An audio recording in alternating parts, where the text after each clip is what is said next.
Como é bom estar na presença de Deus e como é bom estar com os irmãos. Cada vez que eu venho aqui, vejo aí o semblante da irmã Ana, das irmãs, irmã Cida, irmã Cecília, minha sogra, Vitinho, Tiãozinho, né, que é a presença constante aqui, seja na quarta, seja na sexta-feira, Carlinho, Liliane, né? Então nós sentimos a necessidade de vocês, a Aninha, ali, né? Betinha, e aqui atrás de mim, não menos importante, Gabriel e Nicole, né? Mas eu quero abrir esse culto falando de uma oração que move o coração de Deus. E eu olho para essa oração na vida de Neemias. Aqui no capítulo 1 do livro de Neemias, nós vemos aqui o seguinte relato. Neemias 1:2 diz assim: Veio Anani, um dos meus irmãos, ele e alguns de Judá, e perguntei-lhes pelos judeus que escaparam e que restaram do cativeiro e acerca de Jerusalém, e disseram-me, os restantes que ficaram no cativeiro lá na província estão em grande miséria e desprezo, e o muro de Jerusalém está fendido e suas portas queimadas a fogo. Sucedeu que, ouvindo eu estas palavras, assentei-me e chorei e lamentei por alguns dias, e estive jejuando e orando. Olha só, estive jejuando e orando perante o Deus dos céus, e disse: Senhor Deus dos céus, Deus grande e temido, que guarda a aliança e a benignidade para com aqueles que o amam e guardam os seus mandamentos, estejam, pois, atentos os teus ouvidos e os teus olhos abertos para ouvires a oração do teu servo, que hoje eu faço perante ti dia e noite, pelos filhos de Israel, teus servos, e faço confissão pelos pecados dos filhos de Israel, que temos cometido contra ti, também eu e a casa de meu pai temos pecado. De todos nos corrompemos contra ti, e não guardamos os mandamentos, nem os estatutos, nem os juízos que ordenastes a Moisés teu servo. Lembra-te, pois, da palavra que ordenaste a Moisés teu servo, dizendo: Vós transgredireis, e eu vos espalharei entre os povos, e vós vos convertereis a mim, e guardareis os meus mandamentos e os cumprireis. Então, ainda que os vossos rejeitados estejam na extremidade do céu, de lá os ajuntarei e os trarei ao lugar que tenho escolhido para ali fazer habitar o meu nome. Amém, igreja? Amém. Queridos, uma oração que move o coração de Deus é aquela oração cheia de amor altruísta. É aquela oração onde aquele que ora, ele não está só preocupado com ele está preocupado com aqueles que estão numa situação pior do que a dele. Porque, irmãos, Neemias estava bem. Ele era um homem, ele era copeiro do rei, ele tinha um alto cargo dentro de um palácio. O copeiro de um rei era, irmãos, um nobre, era alguém de muita confiança. Para você ser um copeiro, você tinha que ser uma pessoa de muita confiança. A gente pensa assim: o copeiro é uma pessoa que mexe com comida. Não, ele tinha que ser um homem entendido, ele tinha que ter conhecimento, ele tinha que ter cultura, ele tinha que conhecer os alimentos, ele tinha que conhecer tudo que passava na cozinha do rei, para que de nenhuma maneira o rei pudesse comer alguma coisa que lhe fizesse mal ou que pudesse tirar a sua vida. Então ele tinha que entender de veneno, ele tinha que entender, vamos dizer assim, dos malefícios naturais que muitas vezes estão por trás de uma planta. Ele tinha que conhecer tudo isso. Não era uma pessoa qualquer, e era uma pessoa que tinha que ter a confiança do rei. Era alguém de confiança do rei. E eu vejo assim, irmãos, que se nós trouxermos isso para a nossa vida e para o nosso relacionamento com Jesus, nós temos que ser pessoas em quem Jesus confia.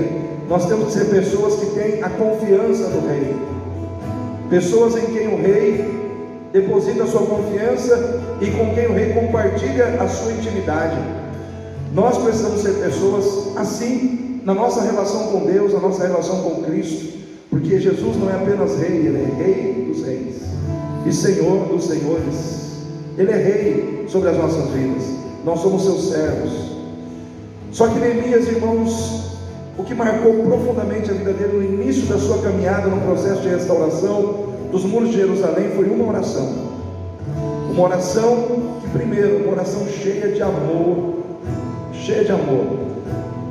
Quando alguém ora movido em amor, essa pessoa chora, essa pessoa, ela traz para si a dor do outro, o problema do outro, a necessidade do outro, como se fosse dela própria. Uma pessoa que ora com o coração cheio de amor é uma pessoa que consegue ter compaixão, ela consegue sentir a miséria, ela consegue sentir a dificuldade das outras pessoas, e isso faz dela uma intercessora ou um intercessor diante de Deus. Deus se agrada de pessoas que intercedem por outras pessoas com uma motivação única: amor, irmãos. Quando o Senhor se propôs a destruir Sodoma e Gomorra, Abraão começou a orar, e Abraão começou a entrar na presença de Deus e falou: Senhor, o Senhor vai destruir o lugar lá? Se tiver 50 justos? O Senhor falou: não, se tiver 50 eu não vou destruir. Mas Senhor, e se tiver 40? O Senhor vai destruir? Aí Deus disse: não, se tiver 40 eu também não vou, mas eu vou mesmo. Aí Abraão ele vai se atrevendo a entrar na presença de Deus. Ele disse: Senhor, se tiver 30, e o Senhor, por 30 eu não destruirei. Ele vai até chegar em 10. Isso é uma pessoa preocupada com a destruição de outras pessoas. Abraão não estava ali pensando nele, ele estava pensando nas pessoas que seriam destruídas se ele não orasse. Os irmãos conseguem entender isso? Ele trouxe para si aquele problema, porque ele sabia que o seu sobrinho estava lá. E o que Deus fez? Deus mandou anjos lá, 2 anjos, entrou naquela cidade, só para tirar Ló e sua família de lá. A família de Ló não dava 10 pessoas, não atingiu o número, né? Deus teria que destruir a cidade, mas só que Deus não destruiu a cidade sem antes atender a oração de Abraão e retirar de lá os justos que estavam naquela cidade. Então, a oração de um homem com um coração cheio de amor, Deus atende, Deus ouve, Deus considera. Lembra daquele pai, irmãos, que o filho era jogado na água ou era jogado no fogo, e muitas vezes aquele pai ficava desesperado porque o filho tinha um demônio que colocava epilepsia nele. Só que aquele pai, ele não desistiu daquele filho. Aquele pai amava aquele filho. Aquele pai estava ao lado daquele filho, apesar de todo o tormento que aquele filho trazia para ele. Mas aquele pai estava ali, do lado daquele filho, epilético, que muitas vezes caía no fogo, que muitas vezes caía na água. Imagina aquele filho caindo no fogo, aquele pai indo lá, tirando ele do fogo, ou caindo na água, aquele pai indo lá e tirando ele da água. E ele chega diante de Jesus, e Jesus olha para o coração daquele homem, e vê a fé daquele homem, vê o amor daquele homem pelo seu filho, e Jesus vai e liberta aquele rapaz. Uma oração tem poder para trazer libertação sobre pessoas que nós amamos. Eu quero fazer uma pergunta para você aqui nessa noite. Você que está aqui hoje, tem alguém lá fora que você ama e quer que Deus abençoe? Quem tem, levanta a sua mão. Hoje você pode colocar essa vida diante de Deus. Hoje você pode colocar essa pessoa diante do Senhor. Hoje você pode ser um Neemias na vida dessa pessoa. Dizer: Senhor, eu estou na tua presença, mas essas pessoas, ou essa pessoa não está. Faz a obra. Faz a obra. Irmãos, Deus nos chama para sermos intercessores daqueles que não conseguem se levantar sozinhos, daqueles que não conseguem sair da situação em que se encontram, se não houver alguém orando por eles. Quantas pessoas talvez estão prostradas diante dos seus problemas dentro da igreja. Mas nós estivemos aqui essa semana orando por essas pessoas, orando por essas famílias, visitando essas famílias, colocando a vida delas diante do Senhor. Isso foi importante? Com certeza, irmãos. Agora, se nós não estivéssemos aqui, orando, intercedendo, buscando, irmãos, quantas pessoas precisam ser levantadas da sua miséria espiritual? O povo estava na miséria, mas tem muita gente na miséria espiritual, entregue ao desânimo, entregue à depressão, prostrados diante dos problemas. Mas nós temos um Deus poderoso que levanta essas pessoas. Nós temos um Deus que põe em pé quem está prostrado, mas nós precisamos clamar por Ele. A oração que move o coração de Deus também é a oração insistente, é a oração persistente, é a oração perseverante. Se você observar Neemias, ele diz assim: Senhor, ouve a oração que o teu servo faz diante do Senhor, de dia e de noite, de dia e de noite. Isso é a atitude de alguém que está perseverando. Tem gente que começa um propósito e para. Tem gente que começa a buscar uma situação em Deus e para no meio do caminho. Irmãos, não podemos parar. Semana de oração, o propósito que Deus colocou no meu coração deve só terminar em dezembro. Então nós não vamos parar de orar até dezembro chegar. Por quê? Porque tem coisas que Deus vai fazer através da nossa perseverança em orar. Se nós pararmos de orar, muitas coisas talvez parem de acontecer no reino espiritual, no reino físico das nossas vidas. A oração perseverante, a oração insistente, a oração que não desiste porque existem dificuldades, obstáculos, barreiras. Nós temos que orar, irmãos. Obstáculos vão aparecer todos os dias para tentar impedir você de orar, para tentar impedir você de estar na igreja, para tentar impedir você de ler a Bíblia. Por isso que nós temos que ter a igreja, porque se você fosse fazer isso na sua casa, sozinho, você não conseguiria. Precisa haver um lugar neutro, que não seja a sua casa somente, mas que seja um lugar reconhecido como a casa de Deus, onde nós nos encontramos com o Senhor, e juntos nós buscamos a Deus, colocamos diante de Deus as nossas vidas, de dia e de noite. Disse Neemias: Senhor, eu estou insistindo, de dia, de noite, porque Senhor, eu quero ver o teu milagre, eu quero ver a tua bênção, eu quero ver a tua restauração na vida desse povo, de dia e de noite. Se você tem lutas na tua casa, e você sabe que você não vai resolver na sua força ou no seu braço, você precisa que Deus haja junto com você. Não desista de estar na igreja, principalmente nos cultos de libertação, onde nós aplicamos o nosso coração a buscar libertação em Deus para situações difíceis da nossa vida. É gostoso estar num culto de quarta-feira, receber um estudo. Cada culto tem a sua ênfase, mas nós precisamos na sexta-feira entender: é a oportunidade que eu tenho de orar, de buscar, de receber o toque de Deus, a unção de Deus, o renovo de Deus, para vencer a luta que está lá fora me esperando. E quando você sai por aquela porta, tem uma luta te esperando lá fora. Só que quando você sair por aquela porta para enfrentar aquela luta que está te esperando lá fora, Deus vai sair com você. Amém, irmãos? O Espírito Santo vai sair com você. A provisão de Deus sairá com você. A unção de Deus sairá sobre a sua cabeça. Você sairá mais preparado para vencer, para triunfar, para enfrentar os problemas. Porque, irmãos, até o último dia que nós tivermos nessa terra vai ter problema. Porque o nosso descanso não é aqui. O nosso descanso é na eternidade. Enquanto nós estivermos aqui, nós teremos que lutar, nós teremos que enfrentar dificuldades, teremos que enfrentar problemas.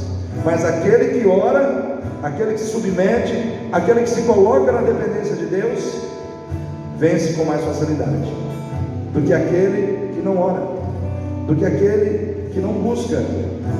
O que o Senhor diz? Buscar-me-eis e me achareis, quando me buscares de todo o vosso coração. Mateus 7:7. Pedi, dar-se-vos-á. Buscai e achareis.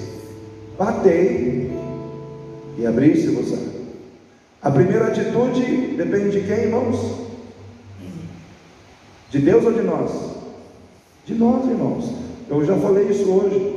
Irmãos, quem que tem que bater?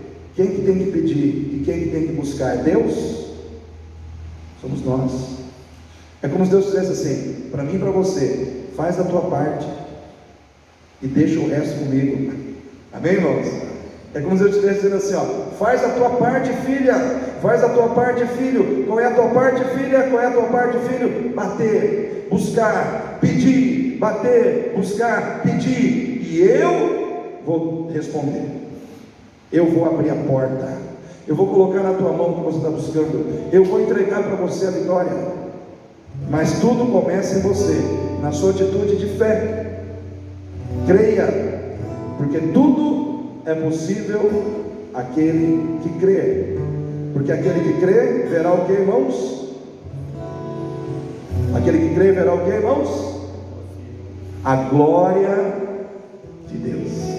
Quem quer ver a glória de Deus aí? Eu quero ver a glória de Deus na tua casa, irmão. Eu quero ver a glória de Deus na tua casa, Carlinhos. Eu quero ver a glória de Deus na tua casa, Sebastião. Eu quero ver a glória de Deus na tua casa, irmãos que estão aqui nesse lado. Eu quero ver a glória de Deus. Eu creio para ver. Eu creio para ver. É isso que a palavra de Deus diz. Não é ver para crer, é crer para ver. O que Abraão fez? Ele creu para ver depois. Sai da tua terra, da tua parentela, e vai para uma terra que eu te mostrarei. Em outras palavras, Abraão, você não está vendo nada, e não é para ver mesmo, é para você só crer. Você só vai ver uma coisa: a promessa. Caminhe olhando para a promessa e crendo na promessa, porque lá na frente essa promessa ela vai se transformar em realidade de bênção na sua vida. Eu quero dizer para você, querido, olhe para a promessa que Deus fez para você. Receba a promessa que Deus tem na tua vida. Olhe para a promessa, não se desvie da promessa, porque o Senhor Jesus diz: aquele que crer em mim não morrerá, aquele que vier a mim de maneira nenhuma o lançarei fora. Na verdade já passou da morte para a vida. Isso é uma promessa para você. Isso é uma promessa. Aquele que crer em mim fará as obras que eu faço, e fará maiores do que estas. Eu quero dizer para você, tem obras grandes para serem feitas através da sua vida. Creia na promessa. Aquele que guarda as minhas palavras e permanece nas minhas palavras, o Senhor diz, pedirá e será atendido. Guarda as palavras do Senhor no teu coração, e Deus vai atender as suas orações. Deus vai mandar a vitória do céu. A oração que move o coração de Deus, a oração que move o coração de Deus é aquela que persevera, aquela que insiste. Mas a oração que move o coração de Deus é a oração humilde. É a oração humilde. Neemias disse assim: Senhor, eu faço confissão dos nossos pecados, não somente do povo, mas eu e a minha casa pecamos contra o Senhor.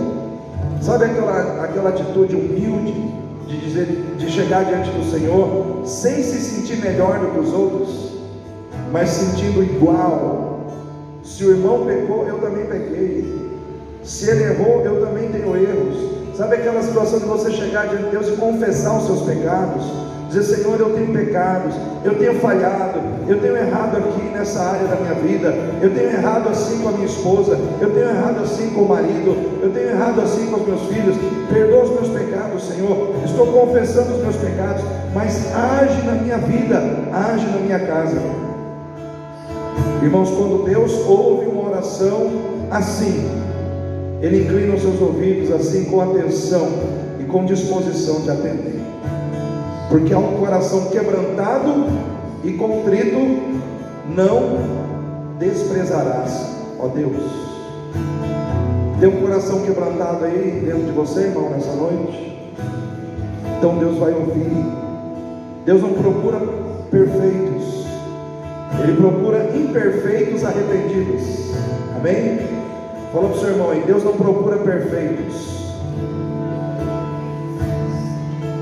imperfeitos arrependidos e humildes. Então fique em pé nesse momento, para que nós possamos orar.